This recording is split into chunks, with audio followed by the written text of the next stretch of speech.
Hey guys, welcome back to my channel. ಇವತ್ತು ತುಂಬ ಟೇಸ್ಟಿಯಾಗಿ ನಮ್ಮ ಹೋಟೆಲಿನ ಸಿಗ್ನೇಚರ್ ಫುಡ್ ಆಗಿರುವ 1 kg ಕುಷ್ಕ ರೈಸನ್ನು ಹೇಗೆ ಮಾಡುವುದು ಎಂದು ತೋರಿಸುತ್ತೇನೆ. ಬನ್ನಿ ಹೇಗೆ ಮಾಡುವುದು ಎಂದು ನೋಡೋಣ. ಮೊದಲಿಗೆ ನಾನು ಇಲ್ಲಿ ಒಂದು ಪಾತ್ರೆಗೆ ಎಣ್ಣೆಯನ್ನು ಹಾಕ್ತಾ ಇದ್ದೇನೆ. ಎಣ್ಣೆಯನ್ನು ಹಾಕಿದ ನಂತರ ಇದಕ್ಕೆ ಬೇಕಾದ ಸ್ಪೈಸಸನ್ನು ಆ್ಯಡ್ ಮಾಡಬೇಕು. ನಾನು ಇಲ್ಲಿ ಮೊದಲಿಗೆ ಸಿನಮನನ್ನು ಆ್ಯಡ್ ಮಾಡ್ತಾ ಇದ್ದೇನೆ. ಪಟ್ಟೆ, ಲವಂಗ ಎಲ್ಲವನ್ನು ಆ್ಯಡ್ ಮಾಡೋಣ. ಮತ್ತು ಪಲಾವ್ ಎಲೆ ಇರುತ್ತೆ ಅಲ್ಲ, ಅದನ್ನು ಕೂಡ ಆ್ಯಡ್ ಮಾಡೋಣ. ನಾನು ಇಲ್ಲಿ 2 ಆ್ಯಡ್ ಮಾಡ್ತಾ ಇದ್ದೇನೆ. ಈ ಪಲಾವ್ ಎಲೆ ಆ್ಯಡ್ ಮಾಡೋದ್ರಿಂದ ನಮ್ಮ ಕುಷ್ಕೆಗೆ ಒಳ್ಳೆಯ ಒಂದು ಫ್ಲೇವರ್ ಸಿಗುತ್ತೆ, ಒಳ್ಳೆ ಟೇಸ್ಟಿ ಸಿಗುತ್ತೆ. ಅದರಿಂದ ನೀವು ಇದನ್ನು ಆ್ಯಡ್ ಮಾಡಲಿಕ್ಕೆ ಮರ್ತೋಗಬೇಡಿ. ಇದನ್ನು ಆ್ಯಡ್ ಮಾಡಬೇಕು. ಏಲಕ್ಕಿ, ಪಟ್ಟೆ, ಲವಂಗ, ಚಕ್ಕೆಯನ್ನು ಮತ್ತು ಈ ಎಲೆಯನ್ನು ಕೂಡ ಆ್ಯಡ್ ಮಾಡಿದ ನಂತರ ಇದು ಸ್ವಲ್ಪ ಸೌಂಡ್ ಬರುತ್ತೆ. ಅದರ ನಂತರ ನಮಗೆ ಇದಕ್ಕೆ ಈರುಳ್ಳಿಯನ್ನು ಆ್ಯಡ್ ಮಾಡಬೇಕು. ನಾನು ಇಲ್ಲಿ 3 ಈರುಳ್ಳಿಯನ್ನು ಆ್ಯಡ್ ಮಾಡ್ತಾ ಇದ್ದೇನೆ. ನಾನು ಇಲ್ಲಿ 3 ದೊಡ್ಡ ಈರುಳ್ಳಿಯನ್ನು ಆ್ಯಡ್ ಮಾಡ್ತಾ ಇದ್ದೇನೆ. ನಂತರ ಈಗ ಇದನ್ನು ಚೆನ್ನಾಗಿ ಸ್ಟೈರ್ ಮಾಡಬೇಕು. ಈರುಳ್ಳಿ ಚೆಂದ ಬೇಯುವವರೆಗೆ ಇದನ್ನು ಚೆನ್ನಾಗಿ ಸಾಟ್ ಮಾಡೋಣ. ನನ್ನ ಈ ಚಾನಲಿಗೆ ಸಬ್ಸ್ಕ್ರೈಬ್ ಆಗದವರಿದ್ದರೆ ಪ್ಲೀಸ್ ನನ್ನ ಚಾನಲಿಗೆ ಸಬ್ಸ್ಕ್ರೈಬ್, ಲೈಕ್, ಶೇರ್, ಕಮೆಂಟನ್ನು ಮಾಡಿ ಸಪೋರ್ಟ್ ಮಾಡಿ. ನೋಟಿಫಿಕೇಷನನ್ನು ಆನ್ ಮಾಡಿಡಿ. ಕುಷ್ಕ ರೈಸನ್ನು ಮಾಡಲು ಗೊತ್ತಿಲ್ಲದೇ ಇರುವವರು ನಿಮಗೆ ಸುಲಭವಾಗಿ ಈ ವಿಡಿಯೋವನ್ನು ನೋಡಿ ಮಾಡಬಹುದು. ಸುಲಭವಾಗಿ ನಿಮಗೆ ಮಾಡಬಹುದು. ಅದು ತುಂಬ ಟೇಸ್ಟಿಯೂ ಕೂಡ ಆಗಿರುತ್ತೆ. ನಾನು ಇಲ್ಲಿ 1 kg ರೈಸಲ್ಲಿ ಕುಷ್ಕ ರೈಸನ್ನು ಮಾಡ್ತಾ ಇದ್ದೀನಿ. ಆಗ ನಿಮಗೆ ಗೆಸ್ಟ್ ಎಲ್ಲ ಬರುವಾಗ ನಿಮಗೆ ಇದನ್ನು ಈಸಿಯಾಗಿ ಟೇಸ್ಟಿಯಾಗಿ ಮಾಡಬಹುದು. ಆಗ ನೆಕ್ಸ್ಟ್ ಇದೀಗ ನಮಗೆ ಉಪ್ಪನ್ನು ಆ್ಯಡ್ ಮಾಡೋಣ. ಉಪ್ಪನ್ನು ಆ್ಯಡ್ ಮಾಡಿದ ನಂತರ ಇದನ್ನು ಚೆನ್ನಾಗಿ ಸಾಟ್ ಮಾಡೋಣ. ಉಪ್ಪನ್ನು ಆ್ಯಡ್ ಮಾಡಿ ಸಾಟ್ ಮಾಡೋದ್ರಿಂದ ಇದು ಈರುಳ್ಳಿ ಬೇಗ ಬೇಯುತ್ತೆ. ಸೊ ನಮಗೆ ಉಪ್ಪನ್ನು ಆ್ಯಡ್ ಮಾಡಿ ಚೆನ್ನಾಗಿ ಇದನ್ನು ಸಾಟ್ ಮಾಡೋಣ.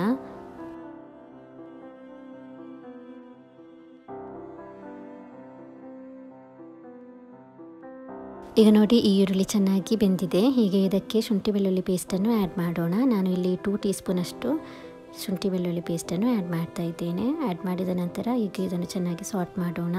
ಇದರ ಹಸಿ ವಾಸನೆ ಹೋಗುವ ತನಕ ಚೆನ್ನಾಗಿ ಇದನ್ನು ಸಾಟ್ ಮಾಡೋಣ.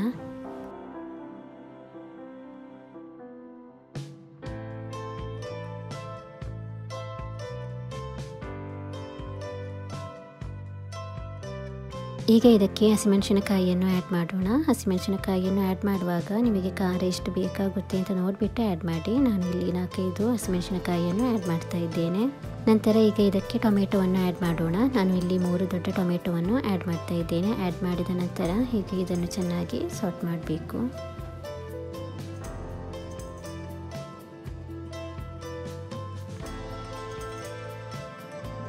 ಈಗ ಇದನ್ನು ಚೆನ್ನಾಗಿ ಸ್ಟೈರ್ ಮಾಡಿದ ನಂತರ ಈಗ ಇದಕ್ಕೆ ಸ್ವಲ್ಪ ಮಸಾಲೆ ಪುಡಿಗಳನ್ನು ಆ್ಯಡ್ ಮಾಡ್ತಾ ಹೋಗೋಣ.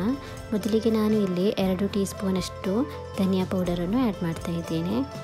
ಈಗ ಇದನ್ನು ಆ್ಯಡ್ ಮಾಡಿದ ನಂತರ ಇದರ ಹಸಿ ವಾಸನೆ ಹೋಗುವ ತನಕ ಚೆನ್ನಾಗಿ ಇದನ್ನು ಸಾಟ್ ಮಾಡೋಣ.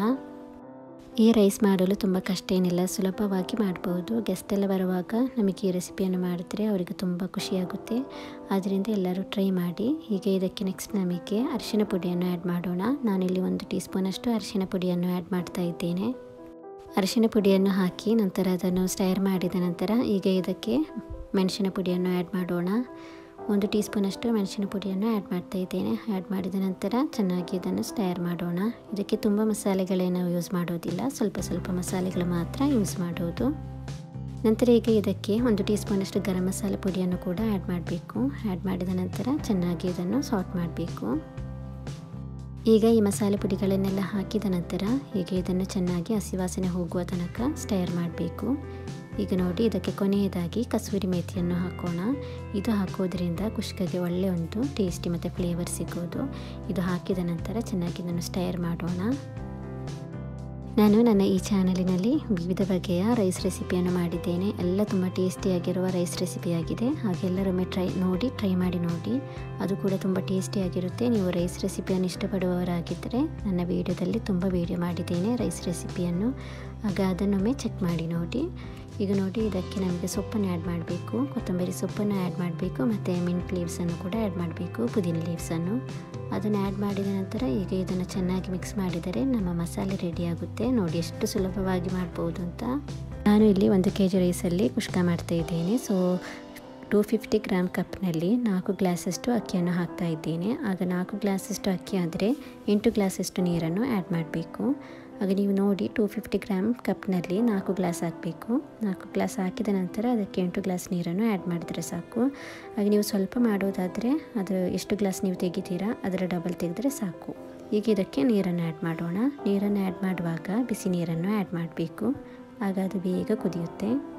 ಈಗ ನೀರನ್ನು ಆ್ಯಡ್ ಮಾಡಿದ ನಂತರ ಮಿಕ್ಸ್ ಮಾಡಿ ನೋಡಬೇಕು, ಉಪ್ಪೆಲ್ಲ ಕರೆಕ್ಟ್ ಇದೆಯಾ ಅಂತ ನೋಡಬೇಕು. ಉಪ್ಪೆಲ್ಲ ಕರೆಕ್ಟ್ ಇದ್ದರೆ ಆ್ಯಡ್ ಮಾಡೋದು ಬೇಡ, ಉಪ್ಪು ಸ್ವಲ್ಪ ಕಡಿಮೆ ಇದ್ದರೆ ಆ್ಯಡ್ ಮಾಡ್ಬೋದು. ಹೀಗೆ ಆ್ಯಡ್ ಮಾಡಿದರೆ ಕರೆಕ್ಟ್ ಆಗುತ್ತೆ. ನಂತರ ಈಗ ಇದಕ್ಕೆ ಲೆಮನ್ ಜ್ಯೂಸ್ ಅಥವಾ ವಿನಿಗರನ್ನು ಆ್ಯಡ್ ಮಾಡೋಣ. ಆ್ಯಡ್ ಮಾಡಿದ ನಂತರ ಚೆನ್ನಾಗಿ ಇದನ್ನು ಮಿಕ್ಸ್ ಮಾಡಿ ಕುದಿಯೋಕ್ಕೆ ಇಡೋಣ. ಈಗ ನೋಡಿ ಇದು ಚೆನ್ನಾಗಿ ಕುದಿಯುತ್ತಾ ಇದೆ. ಕುದಿಯುವಾಗ ಇದಕ್ಕೆ ರೈಸನ್ನು ಆ್ಯಡ್ ಮಾಡೋಣ. ಈಗ ಇದಕ್ಕೆ ರೈಸನ್ನೆಲ್ಲ ಹಾಕಿದ ನಂತರ ಇದನ್ನು ಚೆನ್ನಾಗಿ ಮುಚ್ಚಿ ಬೇಯಿಸಬೇಕು. ಆಗ ಮಧ್ಯ ಮಧ್ಯದಲ್ಲಿ ಇದನ್ನು ಓಪನ್ ಮಾಡಿಬಿಟ್ಟು ಜಸ್ಟ್ ಇದನ್ನು ಆ ಕಡೆ ಈ ಕಡೆ ಮಾಡಬೇಕು, ಇಲ್ಲದಿದ್ದರೆ ಅಡಿಯಲ್ಲಿ ಕರಿದು ಹೋಗುತ್ತೆ. ಮತ್ತು ಈಗ ಲಾಸ್ಟಿಗೆ ನಮಗೆ ಅದನ್ನು ಓಪನ್ ಮಾಡಿದರೆ ನಮ್ಮ ಕುಷ್ಕ ಚೆನ್ನಾಗಿ ರೆಡಿಯಾಗಿ ಬರುತ್ತೆ. ಇಷ್ಟೇ ಈಸಿಯಾಗಿ ನಮಗೆ ಮಾಡ್ಬೋದು.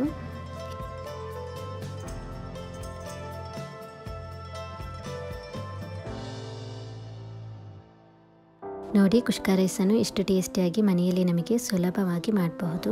ಆಗ ರೆಸ್ಟೋರೆಂಟು ಹೋಟೆಲಲ್ಲಿ ಸಿಗುತ್ತೆ ಅಲ್ಲ, ಅಷ್ಟೇ ಇದು ತುಂಬ ಟೇಸ್ಟಿಯಾಗಿರುತ್ತೆ. ಅದೇ ಥರ ಇರುತ್ತೆ. ನೀವು ಮಾಡಿ ನೋಡಿ, ಟ್ರೈ ಮಾಡಿ ಕಮೆಂಟಲ್ಲಿ ವಿವರಿಸಿ. ಆಗ ನನ್ನ ಈ ಚಾನಲಿಗೆ ಸಬ್ಸ್ಕ್ರೈಬ್ ಆಗದವರಿದ್ದರೆ ಪ್ಲೀಸ್ ನನ್ನ ಚಾನಲಿಗೆ ಸಬ್ಸ್ಕ್ರೈಬ್, ಲೈಕ್, ಶೇರ್, ಕಮೆಂಟನ್ನು ಮಾಡಿ ಸಪೋರ್ಟ್ ಮಾಡಿ. ನನ್ನ ಈ ವಿಡಿಯೋ ಇಷ್ಟವಾಗಿದ್ದರೆ ಲೈಕ್ ಮಾಡಿ. Thank you for watching the video.